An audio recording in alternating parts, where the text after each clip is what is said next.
ရောင်းကောင်းဖို့အတွက်ဆိုလို့ရှိရင်ဒီနေ့2025မှာဆိုလို့ရှိရင်မဖြစ်မနေလှုပ်တဲ့အချက်3ချက်ရှိတယ်အဲ့ဒီအချက်3ချက်ကိုဒီဗီဒီယိုလေးနဲ့ပြောပြမယ်အဲ့ဒီအချက်3ချက်ကိုသင်လုံနိုင်ပြီဆိုလို့ရှိရင်သင်ဘာရောင်းချက်ကတစ်ချက်ကကြတော့ဝယ်သူနေရာကနေစဉ်းစားပါဒီပစ္စည်းတစ်ခုကိုဝယ်သူကဝယ်သုံးလို့ရှိရင်စိတ်ကျေနပ်မှုရမှာလားသုံးရတာအဆင်ပြေမှာလား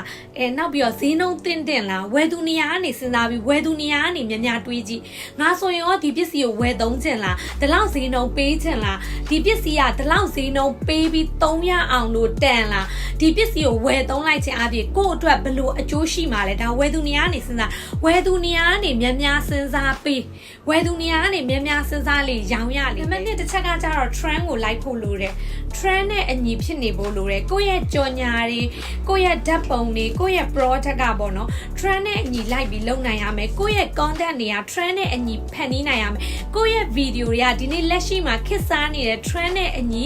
အသုံးပြုနိုင်ရမယ်အခုခေတ်မှာဆို AI အရင်ခေတ်စားလာတယ် AI ကိုသုံးပြီးတော့မှ product တွေနဲ့ပုံတွေထုတ်နေပြီ video တွေလုပ်နေပြီ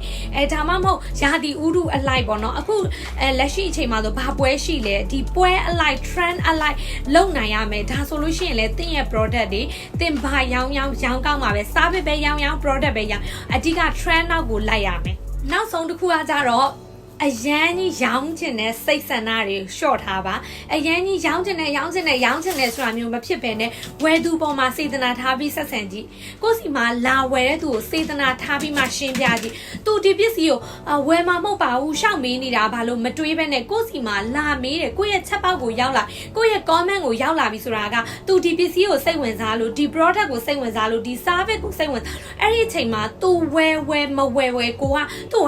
100% အပြည့်စေတနာထားပြီးတော့မှသူ့ကိုမိတ်ဆက်မယ်ရှင်းပြမယ်ပေါ့နော်ဒါဆိုလို့ရှိရင်ကိုယ့်ရဲ့ပစ္စည်းကိုယ့်ရဲ့ service က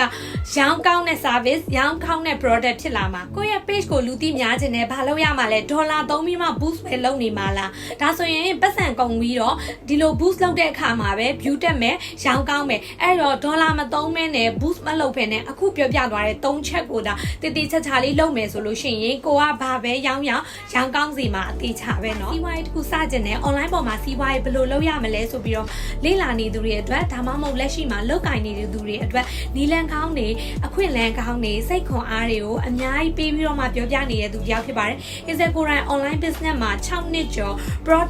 product ပေါင်းများစွာပေါ့နော်ဒီ product ပေါင်းများစွာဘူးရည်အတွက်ပေါင်းများစွာကိုသိန်းနဲ့ချီတောင်းနဲ့ချီပြီးတော့မှရောင်းချခဲ့တဲ့သူတယောက်ဖြစ်ပါတယ်အဲဒီ product ရောင်းချမှုကနေရရှိလာခဲ့တဲ့6နှစ်ကျော်အတွေ့အကြုံတွေကိုအခမဲ့မျှဝေပေးနေတဲ့သူတယောက်ဖြစ်ပါတယ်ဒီလိုနီးလန်းကောင်းတွေကိုအခမဲ့သိချင်တဲ့ကိုယ်ပိုင်စီးပွားရေးကိုစတင်ချင်တဲ့ဘာလို့လုပ်ရမှန်းမသိဘူးဆိုရင်ဒီအကောင့်လေးကို like and follow လုပ်ထားနော်